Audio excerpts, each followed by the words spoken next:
Hi, welcome to another Coffee Time Chat. We continue our series with Strategic Solution Partners, one of our expert partners, looking at the impact or influence of the sustainability discussion across different hotel departments. In this episode, we ask if the focus around sustainability has made its way into the marketing and revenue teams. Joining us to share their views and experience are Suzanne Swafford and Deirdre Ryan. We touch on a number of areas, including how sustainability is influencing strategic decisions, how is it impacting RFPs, any signs of it influencing guest reviews, and are loyalty schemes evolving to reflect or even reward sustainable behaviour. Really hope you enjoy the conversation.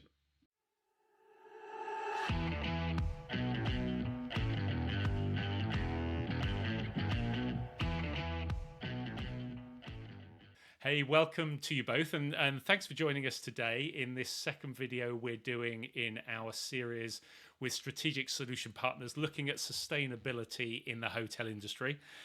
In our last video, we focused on the operational side of things, and today we're going to look at it from the perspective of the revenue management and marketing teams and where they may be impacted by sustainability.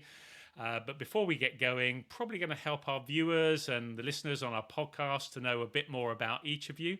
So if you would be kind enough to give us a brief intro, that would be great. So Susie, if I could come over to you first, that would be super. Okay, hi. Thanks for the introduction, Trevor. I am Suzanne Swafford. I go by Susie. I've been in the revenue management field since basically the inception of revenue management.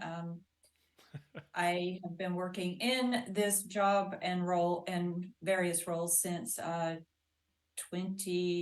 year 2000. I started with SSP a few years ago as an associate partner in revenue optimization, and I've helped design, build out, and work through our revenue management arm for the business. Brilliant. Thank you very much. And Deirdre, over to you, please. Thank you. Well, thanks for having me. My name's Deirdre Ryan. I've been working in hotels for quite a long time, mostly in sales, marketing, and branding. I started out in New York with Soho and Tribeca Grand Hotels, moving on throughout Kimpton and a few other, mostly focusing on lifestyle boutique brands. Most recently, I was with Ace for quite a long time, helping them as they grew from 2 hotels to the brand that they are today. And since then, I've been consulting for various brands, mostly lifestyle.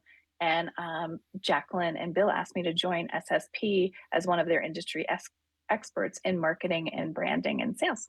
Brilliant. Super. That's wonderful. Well, I think having heard in-depth experience in revenue management, in-depth experience in sales and marketing, that obviously explains to those watching and listening why we have you two guys joining us today to talk about this. So, sustainability as a topic is everywhere. Everyone's talking about it. Everyone in the hotel industry seems to be discussing it.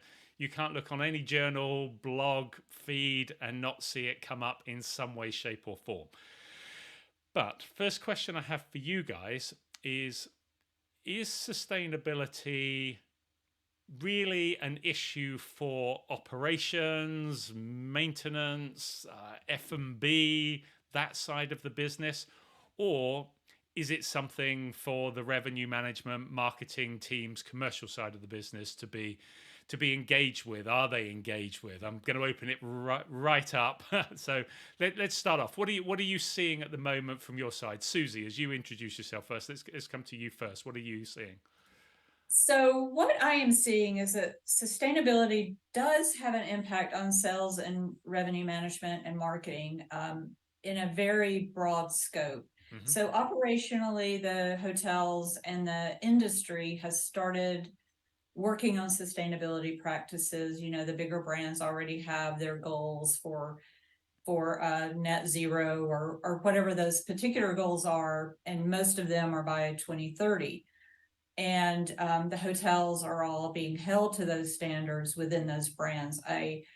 I don't work directly a lot with independent hotels, so I'm not sure how they are working through that. Mm-hmm. So operationally, it's definitely there. What I don't believe that we do well in the revenue marketing and sales field is promote how sustainable each of our buildings are and our industry is, or even from a city perspective, how sustainable a particular venue or location is. Mm-hmm.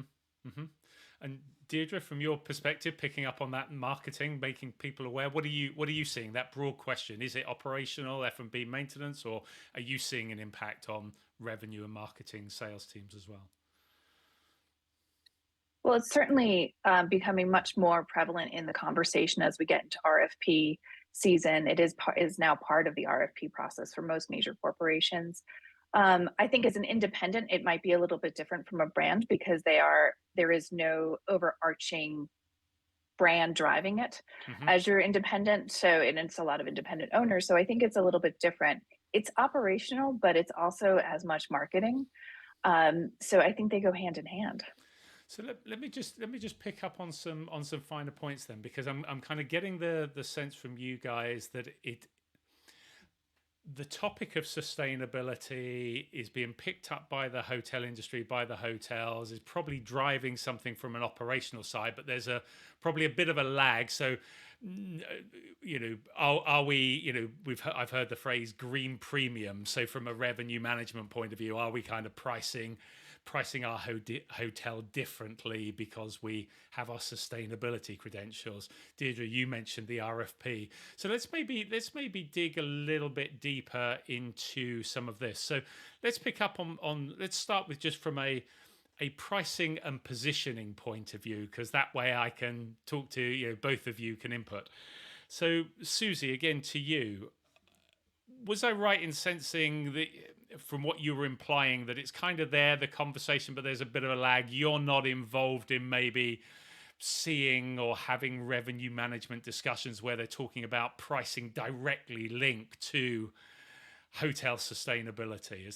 Was that fair? I think, yes, that's fair, that it is beginning to creep into our conversations. Mm-hmm. It has not really hit its threshold of accelerating to the point that we need it to become a sustainable industry.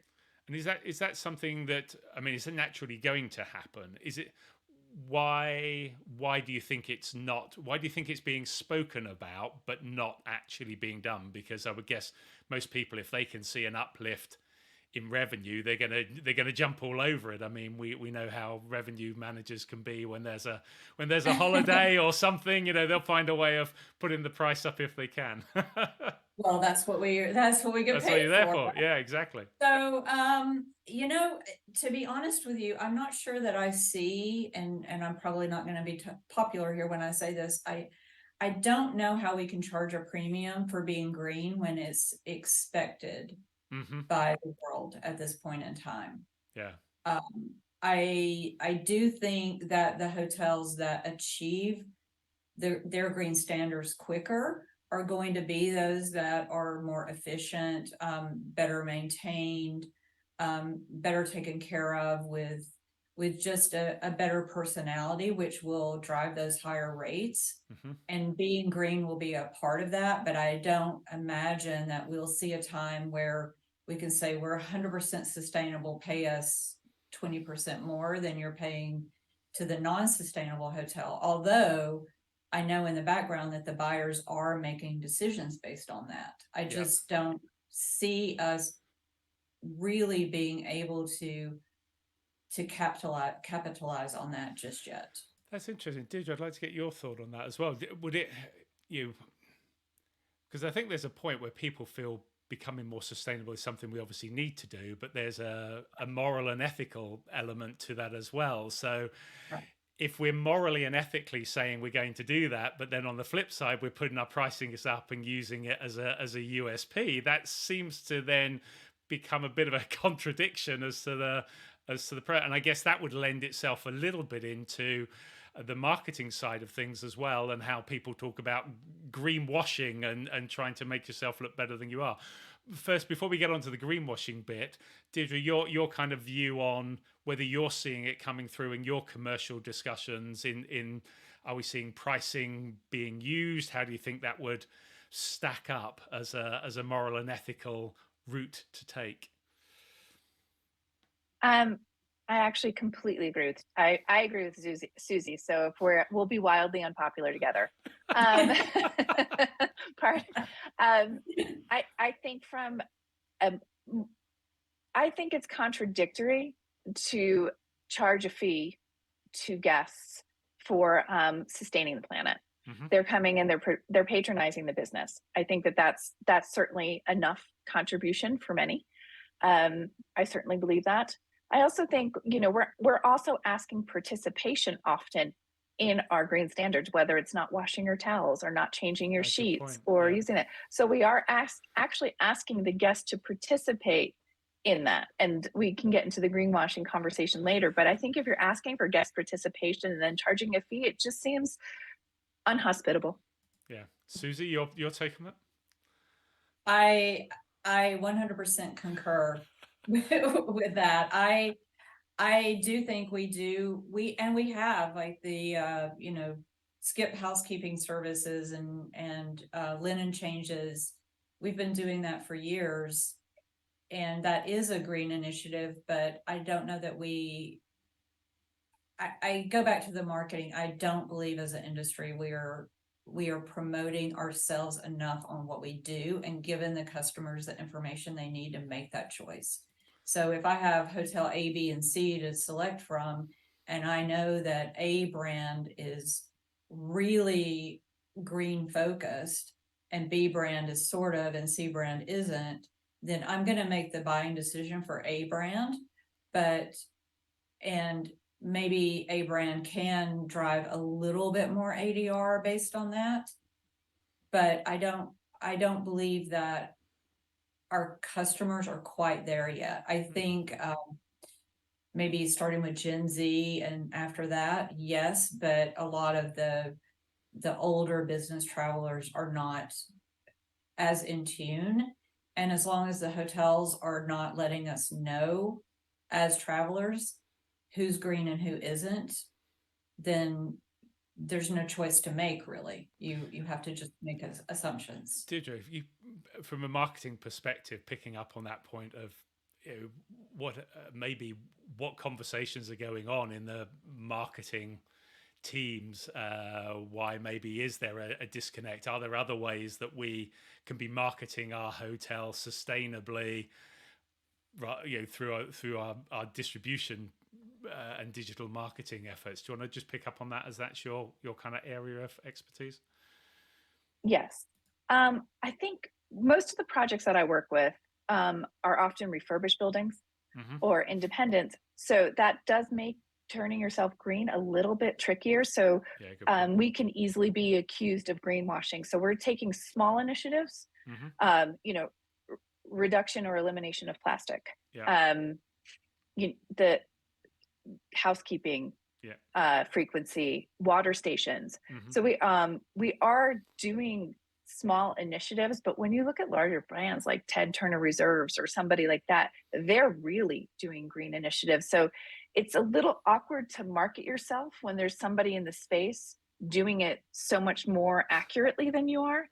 So it's almost uncomfortable because even though you're making strides and you're doing your best with what you have, and you can always continuously improve against some of these newer brands that are much more sustainable, I wouldn't feel comfortable boasting about our initiatives. I would be comfortable saying we are trying and here's what we can do with what we've been given. And we're continuously improving. But against somebody who has regenerative farming on their land, it's a little hard to boast about your green initiatives. About your water cooler or something, Yeah. Susie, you made the point about the marketing. Do you want to pick up on that? I actually think that that's a very valid point, that there are a lot of older buildings that are going to be tough to be sustainable. But I do think in that messaging, I love the way you said, Deirdre, we are trying. And these are the things that we are doing based on our ability to change what the building structure looks like and the financial responsibility to the ownership of that building, right? So and even if it is small initiatives, these are the small steps we're taking. We are, we don't have a large farm, but we do have a rooftop garden where we grow our own herbs, and we don't use pesticides on those herbs. Whatever it is, I mean, a lot of businesses do a lot of really great things, but we don't tell them about it, tell the customer about that, right? We just assume they know. So maybe in the restaurant, all of our herbs and some of our vegetables are grown in our tiny little rooftop garden, but nobody bothers to put that out, or nothing on the website of the property says, we have our own organic garden, and our restaurant, all the herbs and spices are right here. Yeah. We don't do that. I mean, and maybe we do in a small stage, but shouldn't we put that on every email blast that goes out, and our taglines on our email signatures? There's so many little places that we can start to say we're doing our best to make a difference, that I don't believe we do. I don't believe we do. And none of the hotels I work with are actively doing that, other than when it's required in things like you said earlier, Deirdre, the RFP process. Well, I want to come back to the RFP bit, but before we do, I want to ask, first of all, do you see a difference? Because I guess you have a mix of hotels that you work with. Do you see a difference if the hotel is more leisure orientated or more corporate orientated? Deirdre, do you want to pick up on that one first, if you notice a difference from one or the other? I certainly have seen some of the more leading brands in this space I have found a lot of them to be in the leisure space. We're certainly seeing more in the urban markets, but a city like New York is a great example of, it's a lot of buildings that have been repurposed. So that makes it all the more difficult. So I think it's helpful to start these from ground up versus rehabbing. Yeah, and I guess a new build. I know from the previous video we did, there are certain standards now. If you're building a new building, this kind of it's partly baked into what you have to do when you're building a property. So that's certainly advantageous in that sense. Susie, to that question about the difference between leisure and corporate, have you noticed anything significant, or is it sporadic? I think with the leisure houses that it's sometimes a little bit easier to be green than the corporate markets, because like Deirdre was saying, in New York City, there are just so many older buildings that's a little bit difficult. But if you go down to the Caribbean, where the hotels are, constantly being redone because of weather and just erosion, there's more opportunity to green those up as they move forward. But I think that the corporate travelers are more interested in the green initiatives at this point in time because of the corporations. So the corporate travelers are more tuned into that than a leisure traveler, you're saying, would be? I believe so, because their companies are requiring their travel because of their own internal sustainability. Because of their own, yeah. So because they have their own standards, they then develop a travel policy that reflects that, and so that drives the corporate traveler, yeah? Correct. But then on the other hand, I do think it depends on the individual traveler as well. So in the leisure market, I think it generationally is very different. So the people that are traveling more now are more in tune to to sustainability than the people that are, getting near retirement age. Mm-hmm. And so both of you have mentioned RFP a couple of times. So obviously the fact that I always find with these conversations, whenever a word comes up a couple of times, it's normally because that's what's being triggered by the conversation. So linking back to your last point, Susie, about the corporate traveler, are you seeing an impact in terms of RFPs and how that's being influenced? All the major corporations started a couple of years ago, but this year they are really pushing for sustainability. So they have some requirements. I actually made a couple of notes here, so I'm just gonna read a little bit from here. So they're doing this to avoid greenwashing. They are doing it to report on their own internal emissions goals. And they're also doing it to send demand signals to the hotels. So what they are doing is they are integrating their sustainability questions into the RFPs.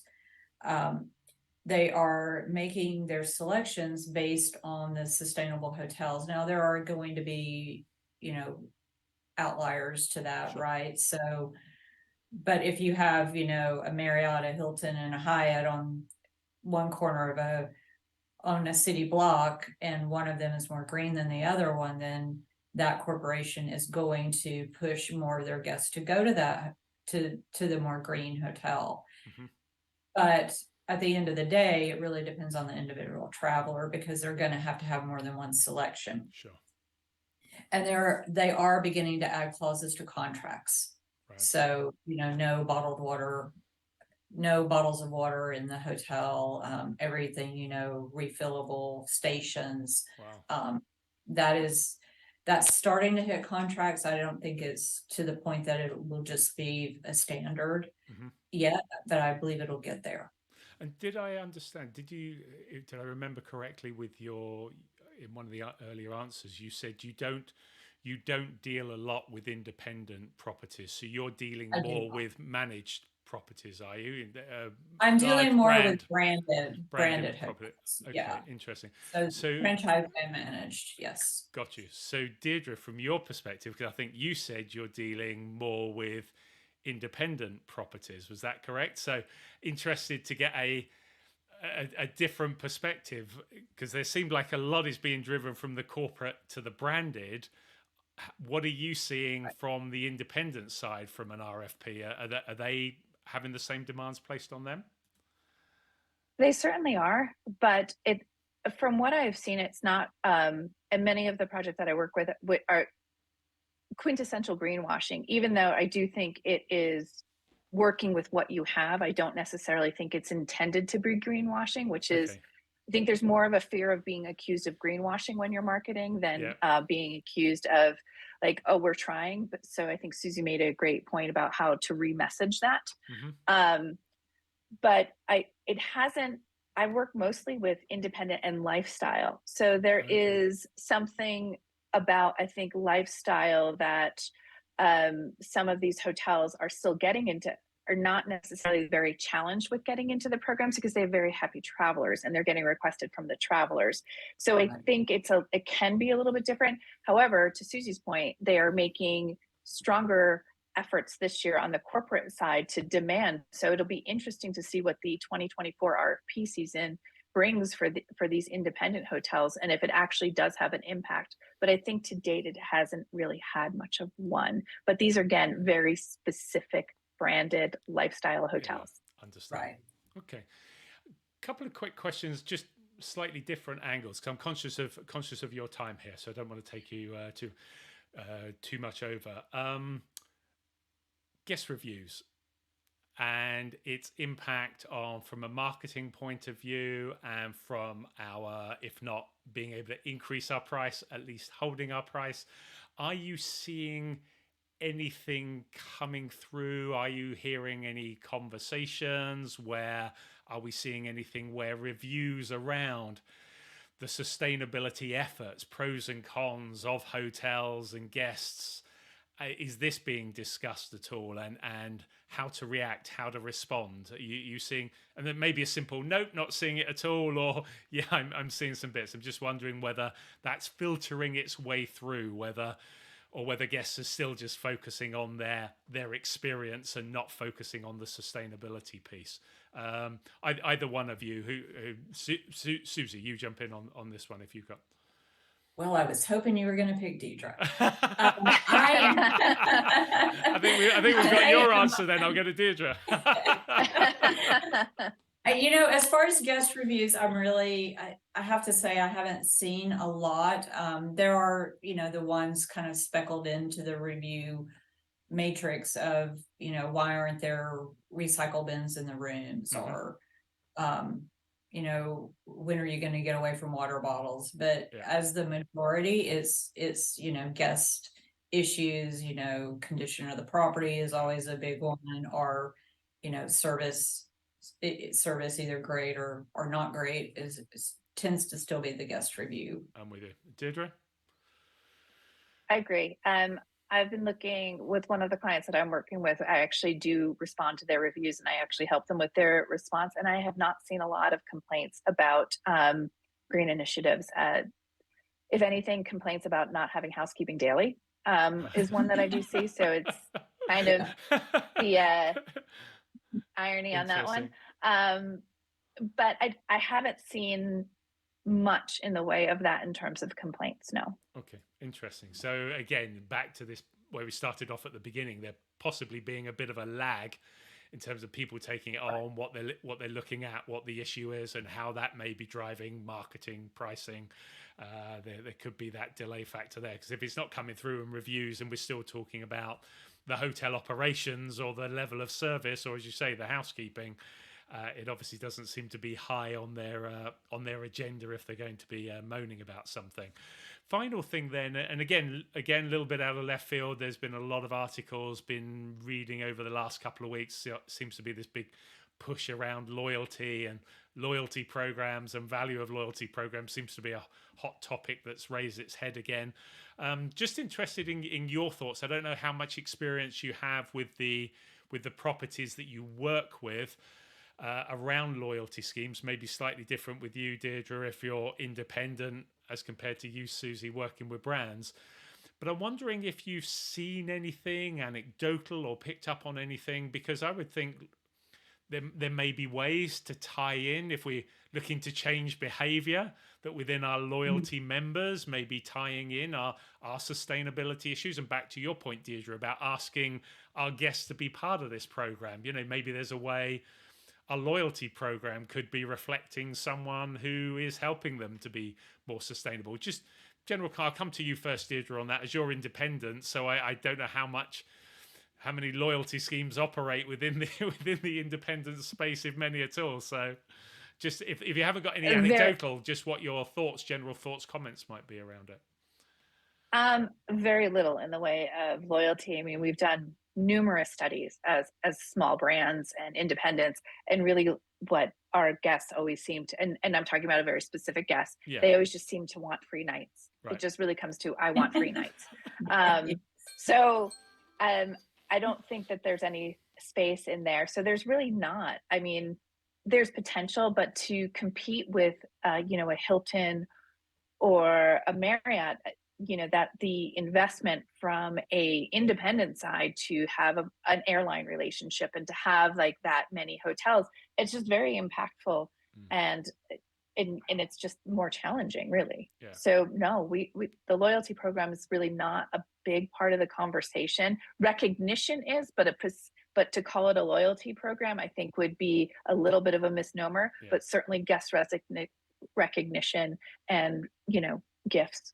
That makes sense. Susie, from your perspective? Well, the short answer is no. I'm not really seeing much of the loyalty marketing around green initiatives. However, I do think there's a lot that the loyalty arm of the brands could be doing. So in the guest profile, ask those questions, how important is a green initiative to you?